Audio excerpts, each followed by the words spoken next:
dans une nouvelle vidéo ASMR. Juste avant qu'on joue à Professeur Layton, comme vous l'avez vu dans le titre, je vous ai promis le tirage au sort. Voilà, pour gagner les 4 cartes Pokémon. Je suis allé sur le premier site de tirage au sort qui s'appelle Plouf Plouf. J'ai ajouté un à un. Voilà, toutes les personnes qui avaient mis un commentaire, je lève la main droite et je jure de dire la vérité, que la vérité, c'est la première fois où je vais cliquer. Donc bonne chance à tous, vraiment. On va voir qui va gagner tout de suite. Je sais pas s'il va y avoir un petit truc en mode suspense. Let's go, je clique. C'est parti. Ok, c'est en train de faire du plouf plouf. Et tout simplement, c'est Baptiste Chignon 2019 qui a remporté les 4 cartes Pokémon. Donc en vrai, désolé à tous les autres qui ont participé, mais merci quand même de l'avoir fait. Comment ça va se passer, je sais pas trop encore. Si t'écoutes évidemment cette vidéo, Baptiste, met un petit commentaire en bas. Peut-être que je t'enverrai une adresse mail ou tu m'enverras un mail avec ton adresse, puis tout simplement voilà, j'envoie les cartes. Par contre, il faut que je fasse attention qu'il n'y ait pas quelqu'un qui se fasse passer pour Baptiste et qui voilà, prenne les cartes à sa place. Ce serait un peu con. Mais normalement, il n'y a pas de souci. Voilà, on va gérer tout ça. En tout cas, GG à toi. T'as remporté les 4 cartes. Franchement, bien joué. Ok, donc on se retrouve directement sur le jeu qui s'appelle Professeur Layton et le destin perdu. Juste avant que ça commence, je n'ai jamais joué à un seul Professeur Layton de toute ma vie. Je regardais des clips de Antoine Daniel qui jouait sur ses lives à ces jeux et ça m'a fait beaucoup rire parce qu'il pète des plombs sur des énigmes, parce que voilà, c'est des jeux avec des énigmes. Il y en a qui sont faciles, il y en a qui sont très difficiles. Et voilà, je voulais un petit peu tester. Je vous ai fait un petit setup que je vois sur mon écran de droite, écran du haut qui est à gauche, voilà, écran du bas à droite. Et je vous ai mis un petit fond normal. D'ailleurs, sur ma DS, j'ai téléchargé Professeur Layton, Masque des Miracles. Je pense que je vais sécher le jeu parce qu'il a l'air juste énorme. D'ailleurs, j'aurais pu faire un gameplay sur ma DS, mais je pense que le rendu aurait été nul. Donc là, je joue sur un émulateur. J'ai passé l'intro du jeu où le petit reçoit une lettre de lui dans le futur. Et voilà, je vais cliquer sur Nouveau. Et juste let's go en fait. Donc on clique sur OK. Ce qui est bien, c'est que j'ai l'impression que pour Professeur Layton, tout se joue à la souris. Tout a commencé il y a une semaine. Ok, grâce à un générateur alpha hexadimensionnel, je suis parvenu à projeter un vaisseau de particules à travers un vortex, créant ainsi un pont entre deux points de l'espace-temps. Ce vaisseau a permis d'établir un point d'origine et un point d'arrivée stable. À partir de là, il ne me restait plus qu'à moduler artificiellement le cours du temps et à générer un champ magnétique suffisamment puissant. Une fois le champ magnétique en place, il est possible de créer une sorte de fissure ok, dans la trame même de l'espace-temps. D'accord. Ensuite, il s'agit tout simplement d'élargir cette fissure pour bâtir, dis-moi tout, un portail énergétique que l'on pourrait franchir. Ok, donc là ils sont en train de manger, ils écoutent un mec qui fait un discours. Je vous avoue que j'ai lancé le jeu. À tout moment, voilà, chomp chomp, dis-moi chef, ils sont pas lésinés sur le buffet. Je me demande pourquoi ils ont pensé qu'on méritait d'être invité à un tel festin. Élémentaire, mon cher Barton, je suis l'un des représentants de l'ordre les plus influents du pays. Il est donc parfaitement logique que l'on m'invite à un événement aussi important que celui-ci, d'accord? Moi je veux juste résoudre des énigmes, vous avez peut-être raison. Comment ça peut être? Gloops, je veux dire certainement, vous avez certainement raison, chef. Ok, alors, et là voilà. Du coup, l'écran du haut, c'est là où je me trouve toucher une zone pour l'examiner. Et bien écoutez, on va examiner l'espèce de machine chelou. Je sais pas si ça va faire quelque chose. Waouh, regardez donc la taille de cette horloge. D'accord. Oh, il y a des gens qui observent depuis cette fenêtre. Ok. Le bruit de cette fontaine est très apaisant, très apaisant. Nice. Les petites bandes. Quelle machine étrange est-ce qu'elle fonctionne? Ok, je touche une personne. Oh. Ces mets sont tout à fait détestables, Bill. Je refuse de rester ici plus que nécessaire. Bien sûr, ma chérie. Merde, il y avait peut-être du texte après, je vous avoue que je ne me sens pas vraiment à ma place ici, professeur. Voilà un sentiment des plus compréhensibles, mon cher Luc. Il est certain que peu de gens se sentiraient à l'aise en présence de notre Premier ministre. Regardez, professeur, il me semble apercevoir l'inspecteur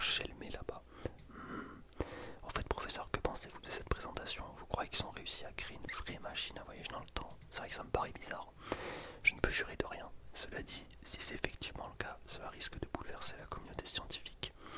En tout cas, je suis impatient de la voir en action, mais je vous sens un peu sceptique, professeur. Rien n'est impossible, mon garçon. Cependant, attendons d'avoir vu cette machine fonctionner. Pour être franc, il y a quelque chose d'étrange dans cette présentation. Qu'est-ce qui vous fait dire ça? Ah, mais bien sûr, c'est votre célèbre intuition qui parle, n'est-ce pas? J'imagine qu'on pourrait dire cela. Enfin, à cette conjecture, regardez donc là-bas Luc. C'est l'homme chargé de la sécurité, non? Vous croyez qu'il a des problèmes? Le roi des problèmes, j'ai l'impression qu'il est là, à la recherche d'un invité indésirable. Il y aurait donc un intrus parmi nous. Ok. Parler au chef de la sécurité, ok. Aïe aïe aïe, que faire, que faire? Vous avez l'air perturbé, monsieur, que pouvons-nous vous aider? Mais avec plaisir, je suis presque sûr qu'un pic assiette s'est glissé parmi nos invités. D'accord. Très bien. Ok, ok, ok. Alors, énigme 001. Le pic assiette, valeur 10 sur 10, Picara. Ok, très bien, donc on commence avec une énigme cache. Ok. Donc là, vous avez l'explication au-dessus et en dessous. L'écran de DS en dessous, donc il y a là où je dois faire des choses avec ce qui est le stylet, donc la souris. Je me demande s'il ne faudrait pas intervertir les écrans, parce que là le texte est en énorme. Bon, à voir. Alors, un pic assiette s'est glissé parmi les invités de la représentation. Le responsable de la sécurité a récolté quelques informations permettant de le localiser. Une fleur rouge trône sur l'une des tables adjacentes à celle de l'intrus et aucune des tables adjacentes n'a de nappe de la même couleur que la sienne. Enfin, sa table n'est pas ornée d'une fleur jaune. Les tables dites adjacentes sont reliées par des pointillés. Faites glisser le responsable de la sécurité à côté de la table du pic assiette. Ok, d'accord. Donc en gros, déplacez le personnage près d'une table avec le stylet. Utilisez le stylet afin de faire glisser le personnage du bas sur l'écran tactile jusqu'à une table. Lorsque vous avez identifié la bonne table, touchez valider. Ok, donc on doit aller... Ok, d'accord. Donc là, je dois trouver la table. Alors, un pic assiette s'est glissé parmi les invités. Le responsable de la sécurité a récolté quelques nanas. Une fleur rouge trône sur l'une des tables adjacentes à celle de l'intrus. Une fleur rouge est adjacente à celle de l'intrus, donc ça pourrait être elle. En fait, ça pourrait être tout le monde, vu que là, il y a 3 fleurs rouges. Ou alors, je suis complètement fou. Sachant que adjacent, ça veut dire ça, ou est-ce que ça prend en compte la diagonale? Sinon, dans tous les cas, celle-là, elle est inoffensive, du coup. Vu qu'il n'y a pas de fleur rouge adjacente, techniquement. Sinon, elle, bizarre, ça, bizarre. Et aucune des tables adjacentes n'a de nappe. Ok, donc... ok, enfin sa table n'est pas ornée d'une fleur jaune. Ah, mais pour moi c'est assez simple, c'est celle-là du coup. Même si ça va me paraître... peut-être que j'ai tort, j'espère pas. Alors là, la honte internationale, la famille. Là, dites-vous quand même, c'est un jeu pour enfants, je rappelle. Ok, je relis attentivement les réponses et je réessaye. Y a pas de souci, va te faire foutre. Ok, c'est bon, j'ai compris. My bad, c'est celle-là, c'est sûr. Et d'ailleurs, je connaissais pas trop, mais il y a des indices apparemment. Je vais faire en sorte de pas les prendre quand même, parce que c'est quand même un jeu pour enfants de base. Donc on va essayer de se concentrer soi-même et d'y arriver. Allez, ok, c'est bon, vraiment. En plus, je lis vraiment même pas les trucs. Et ça c'est tout simplement... Alors, attendez. C'est un truc de malade de bugger sur une première... Un truc d'enfant. Je suis en train de péter un plomb comme Antoine Daniel, ça y est, je commence à comprendre. Donc je suis à côté d'une fleur rouge, on est bon. La nappe n'est pas de la même couleur adjacente. Le problème étant que... Ah mais ça peut être une fleur rouge en elle-même. Ah oui, attendez. Ah les bâtards, parce qu'ils me disent que ma fleur n'est pas jaune mais elle peut très bien être rouge. Du coup ça peut très bien être elle, vu qu'aucune des nappes adjacentes n'est de la même couleur. Donc ça pourrait très bien être elle, vu qu'elle est à côté d'une fleur rouge. Et en plus de ça, les nappes sont pas de la même couleur. Là il n'y en a pas, là elle est blanche et là elle est rouge. Et moi elle est jaune, du coup. Ok, c'est bon, j'ai compris. Putain de merde, mon level. Ok, bah alors, si c'est pas celle-là, je ne comprends pas la vérité. Je vous dis la vérité, je ne comprends pas si c'est pas celle-là. Là, je suis en train de péter un plomb. Oh putain, mais vous allez me prendre pour Alors là vraiment, je suis désolé pour ceux à qui j'ai fait péter un plomb, mais je vous jure, j'ai juste mal lu la phrase et aucune des tables adjacentes n'a de nappe de la même couleur que la sienne. Et moi, dans ma tête, pour moi, les nappes adjacentes ne devaient pas avoir la même couleur, mais aucune. C'est-à-dire que celle-là, même s'il y a du blanc des deux côtés, en fait on s'en fout, ça devait pas être la même couleur que celle-là. Je suis trop con, mais c'est vraiment une dinguerie d'être aussi con à ce point-là, c'est de la folie. Ok, bon, on va pouvoir continuer l'aventure. J'ai perdu 2 vies du coup, je crois. Donc là, ok, donc là on augmente en difficulté du coup. Ça marche. Alors voici le plan que Luc du futur a joint à sa lettre en partant de la flèche jaune, donc en partant d'ici. Situez l'horlogerie en vous, c'est dans des horaires indiqués. D'accord, il y a des horaires ici. Vous avez le choix entre les bâtiments A, de A à J, d'accord. Entourez la lettre correspondant, puis confirmez en touchant valider. D'accord. Entourez la zone correspondant à votre réponse à l'aide du stylet. Touchez valider lorsqu'une main apparaît sur la zone sélectionnée. D'accord. Et donc, je comprends pas, c'est quoi le rapport avec les horaires là? Je vous avoue, je comprends pas trop. Bah, vas-y, disons F pour voir. Ça nous fait quoi? Attends, mais c'est une blague là. Est-ce que c'est moi qui suis à l'envers ou c'est le monde qui est à l'envers? Ok, en fait, je viens de comprendre. Les horaires, évidemment. Donc, il est midi. Midi, ça veut dire qu'il faut partir au nord. Donc, on part au nord, on arrive ici, 3 heures. 1, 2, 3. Donc, on part ici. Ensuite, midi, on monte. 9 heures. 9 heures, c'est où? C'est 1, 2, 3. 9 heures, c'est à gauche. Si je dis pas de conneries, non. Ici, 9 heures, c'est à gauche. Et ensuite, 6 heures du mat. 6 heures du mat, c'est à droite. Donc, je dirais que c'est la H. Si je dis pas de conneries, après, j'ai jamais trop lu dans les horloges, mais voilà. Merci à tous. Ok, bon, ben là, quand même, niveau difficulté par rapport à. Ah non, en vrai, tout à l'heure, c'était simple, mais juste, j'avais pas lu quoi. Bonne réponse, il s'agit bien du bâtiment H. Si on imagine que l'aiguille des heures d'une horloge indique la direction à prendre, évidemment, voilà. Tout le monde l'aura compris, j'espère. Ok, donc énigme numéro 2, ça c'est fait excellent, on ne devrait pas avoir du mal à trouver cette horlogerie en route, professeur. Ok, donc là, il y a un mec qui nous menace. Enfin non, plutôt il nous fait du chantage, on doit répondre à une énigme. Il va nous dire, oui, cette foutue horlogerie. Évidemment, Luc est un spécialiste des énigmes, donc c'est parti pour la numéro 3. Ok, un petit 10 sur 10, fastoche.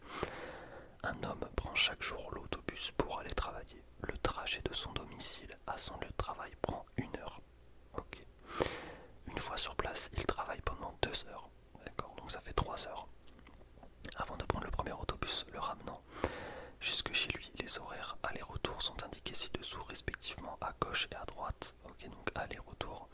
Quel bus doit-il prendre à l'aller pour écourter au maximum sa journée, transport compris? Toucher la lettre correspondante. Ah ok, pas mal. Attendez, donc là c'est l'aller-retour. Ok. Pour écourter sa journée. Alors, donc ça prend 1 heure, on a dit. Il travaille pendant 2 heures avant de prendre le premier autobus, donc il faut compter 3 heures d'écart. Bah, du coup, je dirais la lettre C. Même si ça fait pas 3 heures, je sais pas si j'ai eu juste. D'accord. C'est vraiment la honte internationale, mais vas-y, j'assume. Y a pas de souci. Ah, ok, mais ils veulent me prendre pour des bouffons en fait. Parce qu'en fait, c'est le prochain. Mais attendez, mais il y a un problème. Là, c'est pas 4 heures, 5 heures en fait, c'est 4 heures, 10h30. Si je dis pas de conneries. Donc en gros, faut prendre le E. Si c'est ça, c'est vraiment des bâtards. C'est vraiment des bâtards. Bon, ok, je ne dirai rien sur cette malicieuse. Voilà, ben voilà. Mais non, mais pour moi, c'était putain, mais allez, franchement, non. Alors là, je suis pas d'accord. Pour moi, les trajets de bus, c'est genre celui-là, le premier va avec le premier, deuxième, troisième, quatrième. Bon, après, c'est avec le minuit. C'est bizarre comme truc, mais je pensais pas qu'il y avait un décalage entre un. Non, mais c'est bon. Je suis complètement. Voilà. Ok, let's go, on est à l'horlogerie. Ça fait du bien, ça. Enfin, au bout de tout ce tracas. Ok, il faut devoir résoudre une énigme pour déverrouiller la porte dans l'horlogerie. Je pense qu'après on va se laisser là, parce que ça fait un petit temps que je recorde au final. Alors, Layton et Luke sont arrivés devant l'horlogerie, mais ils doivent encore trouver le moyen d'ouvrir la porte. Effectivement, alors qu'ils réfléchissent à la question, une voix se fait entendre depuis l'intérieur. Appuyez sur le panneau où figure le symbole du temps. Touchez le panneau sur lequel il faut appuyer. Un seul panneau permet d'ouvrir la porte. Attends, c'est juste ça l'énigme. Enfin, attendez. Touchez le panneau qui vous semble correspondre à la bonne réponse. Ok, ensuite il faut appuyer sur le panneau où figure le symbole du temps. Eh bien, il est juste ici, c'est un sablier. Non, c'est ça. Si c'est ça l'énigme, on en refait une autre avant la fin de la vidéo quand même. Ok, bon, on va en refaire une autre. Et ça, c'était 20 de difficulté. Mais je vais vraiment m'énerver là par contre. C'est un truc de malade. Ok, c'est parti pour la dernière énigme. Et après, on va se laisser là. Difficulté facile, moyenne, on va dire. Oula. Alors, il fait si sombre dans cette boutique que j'ai du mal à discerner les aiguilles et le fil. Pourriez-vous m'aider à démêler ces sacs de nœuds? Il y a 2 fils, A et B. Jusque là tout va bien, on a le A et B. Dans combien de chasses d'aiguilles le fil A passe-t-il? Alors, ah oui, c'est les trous d'aiguilles, d'accord. Et bien on va partir de la base. 1, 2, 3, 4, 5, 6, 7, 8, 9, 10. Ok. Et donc je réponds 10. Je valide. Et je double valide même. Et là il va me faire le pouce. Voilà, c'est bon ça. En vrai le jeu, franchement, j'ai tellement envie. Bon alors là, c'est le jeu DS. Du coup les graphismes sont bof. Mais apparemment c'est l'un des meilleurs Layton. Voilà, le destin perdu. Mais franchement sur ma DS, je vais me régaler dans mon lit avec ces petites énigmes. Pour de vrai. En plus version 3DS, donc meilleur graphisme. Ça fait vraiment plaisir. J'espère que cette petite vidéo vous aura plu, même si Professeur Layton, peut-être qu'il y en a qui vont en avoir rien à foutre et je comprends totalement, mais voilà, je trouve que l'univers est vraiment relaxant. Tu peux jouer juste avec le stylet, donc il n'y a pas de... On se fait pas chier avec